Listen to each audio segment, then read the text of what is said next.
Bem-vindos ao Wellness Lounge. Estamos aqui mais uma vez, eu e o meu querido colega e amigo Manuel Pinto Coelho, para falarmos de um assunto que estamos sempre habituados a falar do stress. Entendemos stress como tudo aquilo externo, não é? Que vem do trabalho, das relações pessoais, mas hoje vamos dar aqui um certo twist. Vamos inverter um pouco as coisas e falar do stress interno. Sabemos que temos fatores emocionais, fatores físicos, que causam esse stress interno. O que é que acontece com o nosso corpo quando estamos com esse stress, vamos dizer, fisiológico e físico? Muito bem. Há quem fala em eu stress e diz stress. O eu stress é fundamental. Se não estivesse um bocadinho estressado, se calhar as coisas me saíam pior ainda como estão a sair contigo, por tirar às pessoas aquilo que a gente sabe, não é? Precisamos de um bocadinho para nos estimular, para nós darmos o nosso melhor. Isso é um stress saudável, chamado eu stress, não é? Sem esse stress, ninguém. Olha, eu não tinha escrito os livros que eu escrevi se não tivesse com aquele que nós dizemos em gíria, aquele pica para fazer as coisas, isso é o stress que nos dá. O alerta é uma forma de stress, não é? Chame-se cortisol, chame-se o que se quiser, nós precisamos de facto dessa parte positiva. Agora, o distress é aquela parte em que esse, chamemos estado de espírito, se vira contra nós e não nos interessa e nos prejudica. Esse é o stress que interessa combater, que interessa saber lidar com. Temos que pensar que há sempre duas ordens de razões: as razões psicológicas e as razões fisiológicas. A parte fisiológica do stress ou do stress tem a ver com os neuromediadores que nós temos que comandam a nossa vida de relação. Uns mais ligados à alegria e à tristeza, outros mais ligados à ansiedade ou à serenidade, e isso interessa ter em linha de conta, bem como as hormonas. Tu sabes, quando se faz a prática clínica, que a quantidade de casos de stress, quando se fala de stress, fala-se do distress, daquele negativo, daquele menos positivo, que se atenuam, para não dizer já que se resolvem, com o reequilíbrio hormonal. Com o equilíbrio hormonal bem feito, com as hormonas que comandam, várias delas que comandam, entre outras situações, as situações de stress, a pessoa tem mais possibilidade, com essas ferramentas, de ultrapassar as situações de stress. Para não falar já na principal de todas as hormonas, que é a vitamina D. Como tu sabes, no sol, na praia, no verão, as pessoas estão menos estressadas do que em dezembro e em janeiro, a apanhar com Pois, chuva em às cima. vezes isso resolve muitos dos problemas, não é? Porque é que é uma altura festiva, uma altura feliz, tudo na praia, tudo a apanhar sol, porque é que as pessoas andam menos estressadas? Não estou a dizer que seja só por causa disso, mas muito por causa dessa hormona extraordinária chamada vitamina D. Para chamar também a atenção desta questão, que me parece importante: parte fisiológica, parte psicológica. Ainda em relação à parte fisiológica, para não esgotarmos o assunto com a vitamina D, há os outros hormonas, que sai pelo cortisol, chamada hormona do stress. Ou seja, o cérebro que recebe aquele sinal de stress vai mandar um sinal às nossas suprarrenais, as nossas adrenal glands, aquelas glândulazinhas ali em cima dos nossos rins, que vai produzir a nossa hormona principal do Cortisol. stress, que é o cortisol. Que é o cortisol, chamada hormona do stress. Hoje já se fala mais em glândulas adrenais que em suprarrenais. Pois, mas já roubaram É aí a do mesma inglês, coisa. o adrenal glands, por isso é a mesma É a coisa. mesma coisa, também não dizer a mesma coisa, Mas suprarrenais também faz sentido em português, porque renais vem dos rins e supra acima. sem dúvida. Suprarrenais é aquilo que é suprarrenal. O que é que se há de fazer? Claro. Não se pode chamar infrarrenal quando aquilo é suprarrenal. Chama-se adrenais ou não. Mas o que é interessante é perceber que essas hormonas, essas conjunto de proteínas, que são produzidos num ponto para comandarem à distância outras situações, com outras funções, tem muito a ver, a sua ligação é fundamental. Nunca se pode olhar para o cortisol, como disseste muito bem, isoladamente. Tem que se perceber o que é que gira à sua volta, tem que se perceber o que é que se passa no hipotálamo, na hipófise, na tireoide, caramba, nas gónadas, portanto, testículos ovários, elas todas, eu gosto muito de utilizar a expressão, é como se fôssemos ali ao São Carlos a ouvir uma orquestra. Para gostarmos da música que ouvimos, não podemos só olhar para o violino, nem para o violoncelo, nem para o piano. Temos que ver como é que elas ligam uns com os outros, como é que tudo funciona uns com os outros. Para gostarmos da música, tudo tem que tocar bem. Em relação às hormonas, que comandam, neste caso, o stress e noutras, tem que estar tudo em equilíbrio umas com as outras. E depois, isto para escutar a parte física, depois vamos à parte psicológica. Para escutar a parte física, se nós estivermos sendo objetivo, que é coisa que eu já não estava a ser, respondendo à tua pergunta. Se tivermos presente a parte física da questão, a parte condicionada pelo cortisol e pelas outras hormonas, cortisol é uma das três, essencialmente, que as adrenais produzem, a CTH, DHEA, dihidroepiandrosterona e cortisol. Se tivermos presente que elas têm que estar todas interligadas umas com as outras, se dermos testosterona na quantidade de vida, se dermos hormona de crescimento na quantidade de vida, se dermos todas as outras hormonas, progesterona, estradiol, esteriol, a situação de stress só por si pode ser condicionada e pode ser reduzida. A pessoa pode sentir menos estressada com uma testosterona da vida, com uma hormona de crescimento da vida. Ou seja, as hormonas que têm que estar em orquestra, têm que estar em equilíbrio e em harmonia. Sumo da vida, não é? como os brasileiros diziam com muito interesse, diziam e dizem. Quando elas estão desequilibradas, isso não deixa de ser uma fonte de stress. Lá está, uma forma física, falámos em física e psicológica, uma forma física de tratar o stress é reequilibrar o nosso equilíbrio hormonal, pôr as nossas hormonas, otimizar os seus valores, apontando para os seus valores de referência, de uma forma personalizada, caso a caso. Por isso é que é incrível que este trabalho não é tão feito como eu gostaria que fosse, mas penso que mais cedo ou mais tarde irá ser feito pelos todos os nossos colegas, que é darem o valor que devem dar ao nosso sistema hormonal, às nossas hormonas, tentando fazer realmente a modulação correta, como sabes, sempre aquelas duas regras de ouro, começar devagarinho, subir devagarinho, start low and go slow, e hormonas bioidênticas, que podem condicionar e melhorar N estados de espírito e patologias e nossa saúde, porque vão normalizar o funcionamento exatamente de situações como essa do stress e outras, como a depressão, como a ansiedade e a 4, podem ser bem tratadas, podem ser melhor condicionadas dessa forma. Às vezes também evitadas, não é?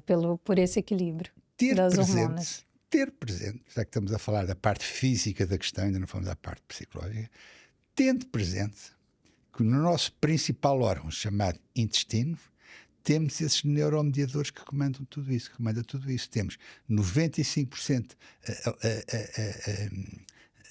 desse neuromediador extraordinário chamado serotonina, chamado neuromediador da boa disposição. Se a pessoa está bem disposta, não está em stress. A pessoa não pode estar em stress e estar bem disposta, porque é incompatível um estado de espírito com o outro. Serotonina, neuromediador da boa disposição, onde é que ele está? 95% desse neuromediador, onde é que ele está? Na parede do intestino. Dopamina, outro neuromediador que tem a ver com a alegria e a tristeza. Logicamente, se a pessoa está mais alegre, não está tão estressada, penso eu. Onde é que ele está? Na parede do intestino. GABA e acetilcolina, neuromediadores a ver com a serenidade e a ansiedade. Se a pessoa está serena, não está estressada. Está estressada quando está ansiosa. Portanto, se tiver em menor quantidade desses dois neuromediadores, ácido gama-aminobutírico chamado GABA e acetilcolina, sobreage no osso parasimpático. Se tiver essas questões bem tratadas, ou seja, se tivermos o intestino desinflamado, vamos sempre parar ao mesmo, o intestino desinflamado e com a sua parede não demasiado permeável, um bocadinho permeável há de estar sempre, mas não demasiado permeável, ou seja, dito isto de outra maneira, se tivéssemos estes neuromediadores, essencialmente serotonina, dopamina, noradrenalina, acetilcolina e GABA, bem nas quantidades, bem indicadas na parede do intestino, a pessoa tem menos stress. Ou, aliás, não dá tanto conta dele. Ele está lá, mas a pessoa não dá conta dele. Isto é a parte física. Claro, mas Manel, só para complementar aqui mais a parte física, que eu acho que é importante falarmos, porque estamos aqui a falar da hormona cortisol, e o cortisol não é um vilão, não é isso. É, como estamos a dizer, é tudo sempre em equilíbrio, porque o cortisol é uma hormona que faz parte do nosso ritmo circadiano e que nos dá aquela sensação de alerta. Quando nós acordamos, quando o sol aparece, nós começamos a produzir o cortisol e nós precisamos dele para termos esse estado de alerta também. O que acontece quando ele nos leva a ter um estresse? Quando nós temos cortisol a mais, temos ele cronicamente elevado no nosso corpo. Eu sempre uso essa analogia de temos que correr de um leão. Nós temos que estar alerta, não é? Vemos um leão, nós vamos correr. A primeira coisa a consequência que o organismo faz a partir desse cortisol aumentado é mobilizar o açúcar no sangue, porque nós precisamos de energia para correr desse leão. Esse estado de saúde crônico de um cortisol elevado, um açúcar no sangue elevado, isso é uma forma gigante de estresse físico no nosso organismo. Aliás, disseste lindamente, porque nós adormecemos porquê? Porque o cortisol vai abaixo e a melatonina vai acima. A epífise, ou a glândula pineal, começa a produzir melatonina e as adrenais começam a produzir cada vez menos cortisol. Por isso é que a pessoa adormece, menos cortisol, mais melatonina. A pessoa acorda porquê? Porque a epífise deixou de produzir melatonina com tanta força, a produção maior entre as 10 da noite e as 2 da manhã, começa a produzir melatonina com menos força e as adrenais começam a produzir mais cortisol. E por isso a pessoa acorda, fica vigília. E se fizesse isso pelo ritmo circadiano, como era no tempo da Idade da Pedra, em que era o Sol que mandava tudo, não havia luzes elétricas. Nós somos seres da natureza. Para comandar a nossa vigília. Hoje está tudo virado ao avesso, porque temos a lâmpada que modificou completamente o nosso ciclo. Não, e sendo a falta de sono também uma forma de stress interno que temos. Eu sempre tento educar meus pacientes, as pessoas à minha volta também, que nós queremos dormir, precisamos produzir melatonina. Se nós não temos um cortisol que faz o pico ao meio-dia e que vem abaixo, para o cérebro receber o sinal que tem de produzir aquela melatonina, um cortisol elevado o tempo todo, não adianta as pessoas tratarem só do sono, irem buscar os fármacos para tratar do sono, quando não tratam desse estresse interno que está crônico no organismo. Sem dúvida, sem dúvida. Aqueles quadros que nós temos em clínica, que nós chamamos de fadiga adrenal ou exaustão adrenal, o que é que isso que é? Como sabes, são casos em que a pessoa se sente cansada, sente com falta de energia. Pessoas novas, que em princípio deviam ter sangue na guerra para andar aí para trás e para a frente. E sentem-se já, embora novinhas, com 30 e tal anos, cansadas em falta de energia, e percebemos que a tiroide não tem nada a ver com isso. A tiroide, o diagnóstico diferencial faz essencialmente com o hipotiroidismo, que também dá cansaço e falta de energia, mas dá outra uma série de sinais e sintomas, como tu sabes, que não tem nada a ver com isto. Se nós dermos a forma de contornar a fadiga adrenal e a exaustão adrenal, é exatamente o cortisol que está a faltar, é exatamente o DHEA, que é outra hormona que as adrenais não estão a produzir como devem. O que é que acontece? A pessoa recupera a energia e a pessoa deixa de se sentir cansada, só pelo facto de repor o seu cortisol. O cortisol é uma hormona gritantemente importante, que não pode estar nem baixa demais, nem alta demais. E muitas vezes, quando entramos em exaustão adrenal, não é só pela falta do cortisol. Ou seja, sim, é a falta do cortisol que muitas vezes, por ter estado elevado tão tempo, o corpo cansa, o corpo fica exausto de produzi-lo e deixa de produzir, fica preguiçoso. Sim, por mecanismo de feedback, tem muito que não faz, e como tal, é o tal equilíbrio que realmente que os pugnar, fazer com que as pessoas tenham.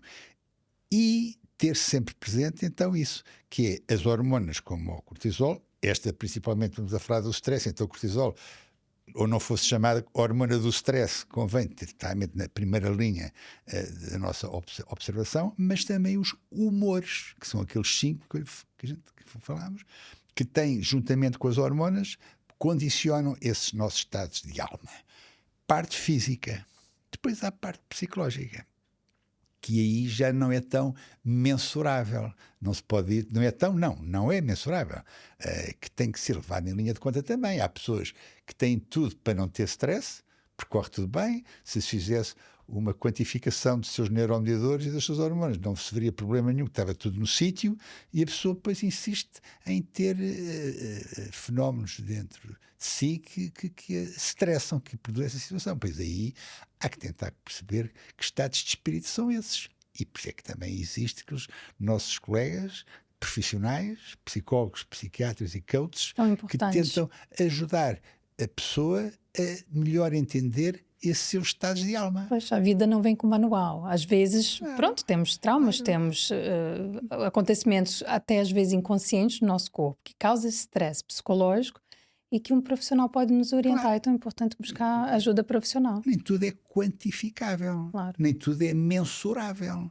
Claro que nós, tendo esta informação, poderemos manejar a parte física da coisa. A parte psicológica, pois aí por isso é que existem os profissionais que não fazem, que tiveram uma vida a estudar para ajudar a tentar perceber, a desbloquear aquilo que tiver bloqueado, a dar ao fall àquilo que está adormecido e que, se estivesse realmente noutro plano da consciência da pessoa, se calhar ajudar-lhe a sentir-se melhor com a vida e consigo mesmo.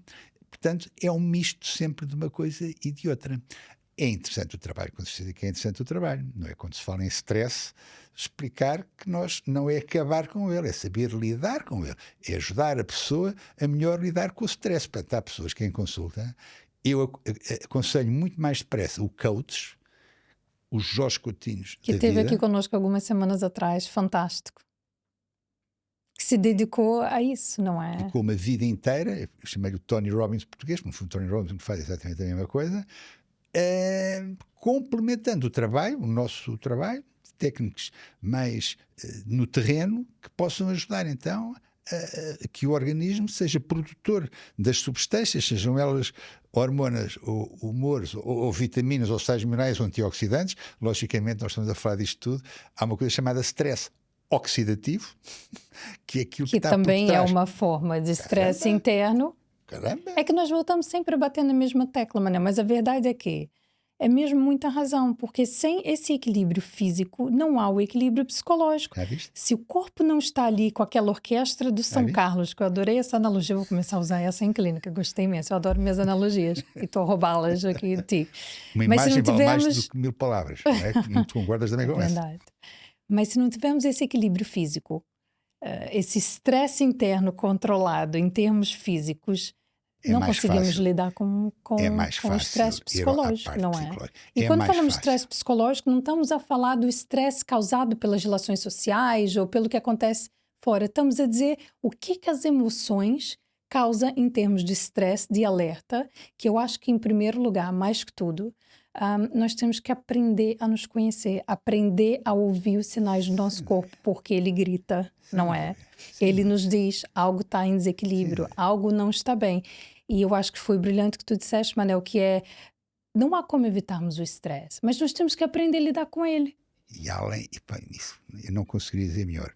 Ainda por cima, isso é de tal maneira verdade, é de tal maneira assim, que muitas das vezes ajuda-se a pessoa a ser menos estressada se lhes dermos os precursores daqueles neuromediadores todos que nós falámos ainda há pouco, ajudando a ter esses platôs desses neuromediadores que comandam alegria e tristeza, ansiedade e serenidade lá no sítio, todos lá em cima, dar os precursores desses neuromediadores, dizer à pessoa que tem outras duas armas, outras três armas fundamentais para utilizar, que é o exercício físico, ou não fosse o exercício físico produtor, além destes neurotransmissores que falei, não vou falar de novo, além desses, as ditas morfinas endógenas, endorfinas, ou não fossem elas ansiolíticas, antidepressivos, analgésicos e euforizantes. O exercício físico faz tudo isso e depois, como já é a terceira ou quarta vez que eu falo, o sono reparador, leitura e música. São armas que as pessoas têm que ter sempre presentes, que são armas de extrema utilidade quando se pretende ultrapassar situações que a pessoa se sente que estão a escapar um bocadinho à sua vontade, ao seu entendimento e à sua inteligência. Se a pessoa se parar um pouco, escolher um bom livro e começar a deixar-se embrenhar na história do livro, é isso. Não há stress que resista. E é um hábito que se cria, não é? Tivemos a falar isso com... Eu estou-te a dizer isto, a sensação que eu sou um grande pedagogo, um grande educador lá em casa, não estou a ter sorte nenhuma, que as miúdas, a Lara e a Sofia, é um sarilho para as miúdas a ler, sempre agarrada à porcaria lá das consolas, que eu já não sei o que é de fazer à minha vida. Como é que é? Terra de coisa, em casa... como é que se diz? Em casa é-se uma coisa, lá fora é-se outra. Falta uma expressão. Eu também esqueci a expressão. Em casa de ferreiros, espeto de pau, pronto. Cortamos essa parte, Estou cansado. São 5h30 da manhã, 5h30 da tarde, se fosse 5h30 da manhã, se calhar eu lembrava.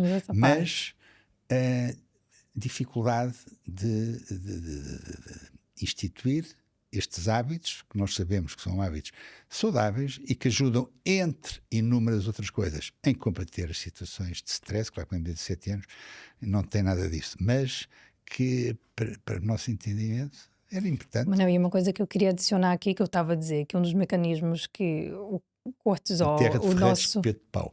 É isso. É aquilo que eu estava a dizer. O nosso cortisol vai nos mobilizar o açúcar no sangue, porque precisamos ter energia, ele também vai aumentar a nossa tensão arterial. Ou seja, o estresse crônico interno tem efeitos Físicos também. nocivos à nossa saúde, não é? Estamos mais com um risco maior de doenças cardiovasculares, pela hipertensão e por outros vários motivos. Porque é que eu digo às pessoas que para te ver a importância gigante isso que acabaste de dizer, que é que eu digo às pessoas que à altura do dia em que ocorrem mais infartos de miocárdio é às segundas-feiras às 6 da manhã.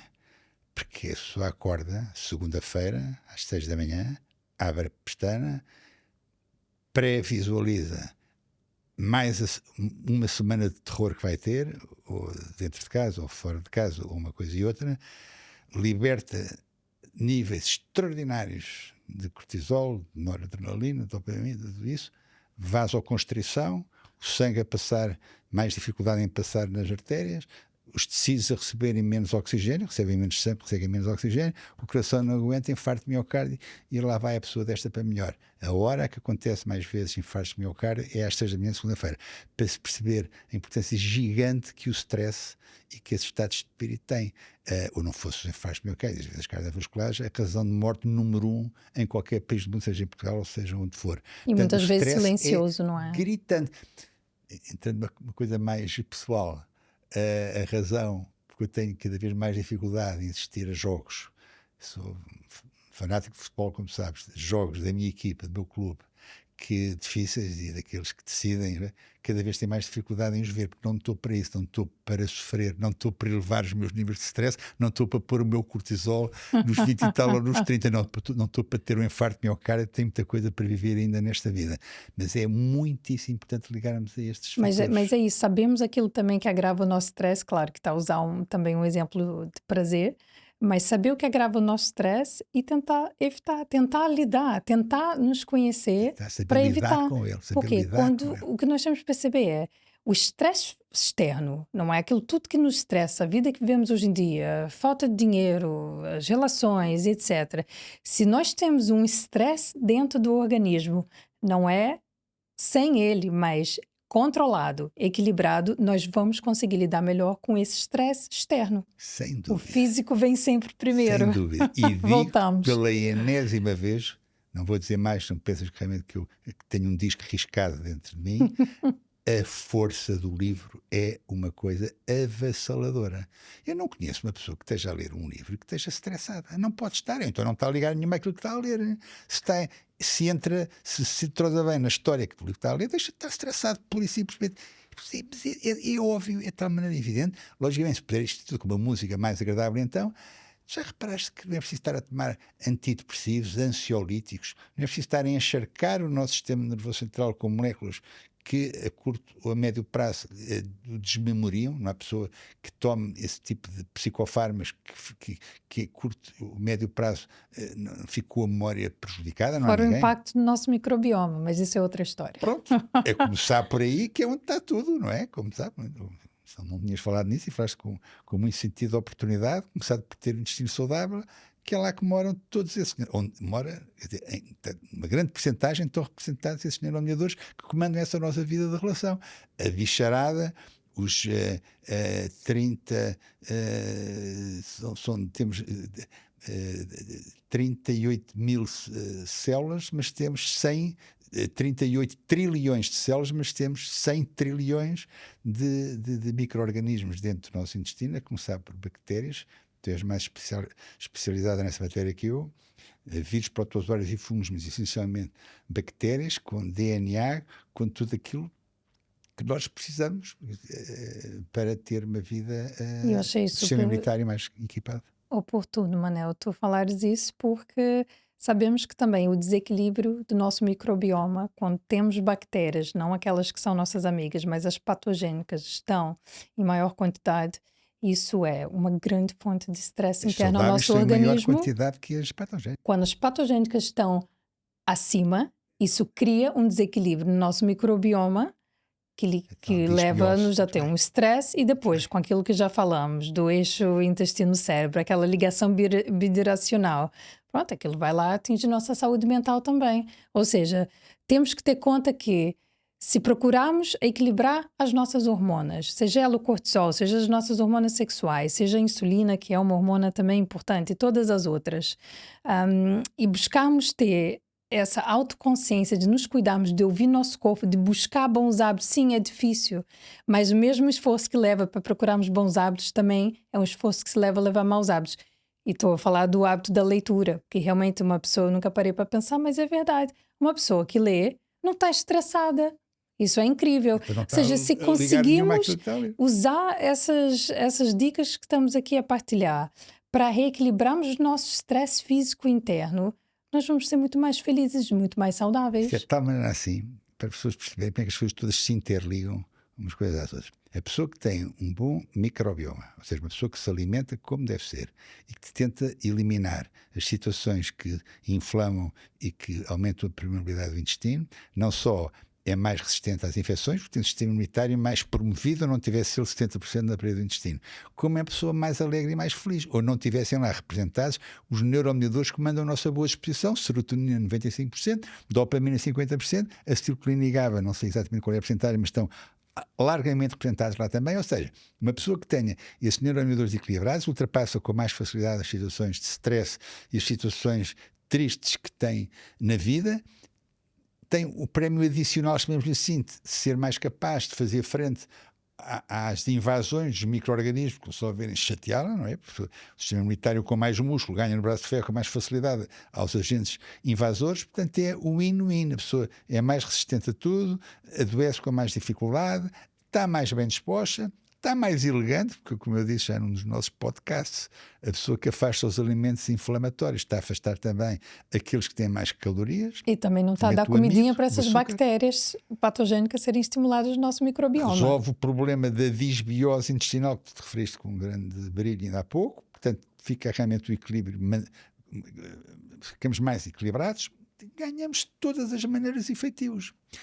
Aquilo, falaste da ordem cá de cima do intestino para o cérebro, parece que em 10 ordens são 9 do intestino para o cérebro e uma só do cérebro para o intestino, ou seja, quando se diz que o intestino é o segundo cérebro, há quem entenda que é porque na realidade o primeiro cérebro, porque são mais as ordens que o intestino lança para o cérebro, o intestino que tem neurónios também, não é só o cérebro que tem neurónios, o intestino também tem neurónios, são 10 vezes mais as ordens que o intestino lança para o cérebro que o cérebro lança para o intestino. Portanto, a ligação cérebro-intestino é na realidade notável e não está suficientemente estudada até isso.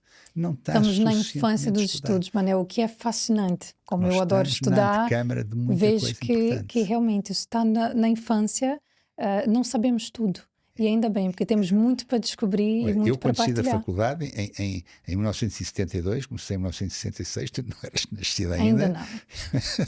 Eu, quando saí da faculdade em 1972, não tinha ideia nenhuma disto. Nem pouco mais ou menos. Eu pensava que o intestino era um canal de passagem de gases mais ou menos mal cheirosos, com umas matérias acastanhadas lá no meio. Não fazia ideia nenhuma disto. Não é normal. Mas também muito se descobriu recentemente. A ciência tem avançado a níveis incríveis. O que tem que acontecer é o programa académico das faculdades de medicina acompanharem o avanço da ciência. É mesmo isso. Incrível. Manel, gosto sempre de conseguirmos partilhar aquilo que é a nossa paixão, não é aquilo que fazemos todos os dias e que concordamos e somos uma grande equipa, penso eu. Pensas muito bem.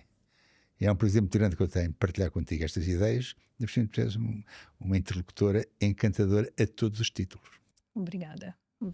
O sentimento é recíproco. Muito obrigado. Obrigada por estarem connosco hoje.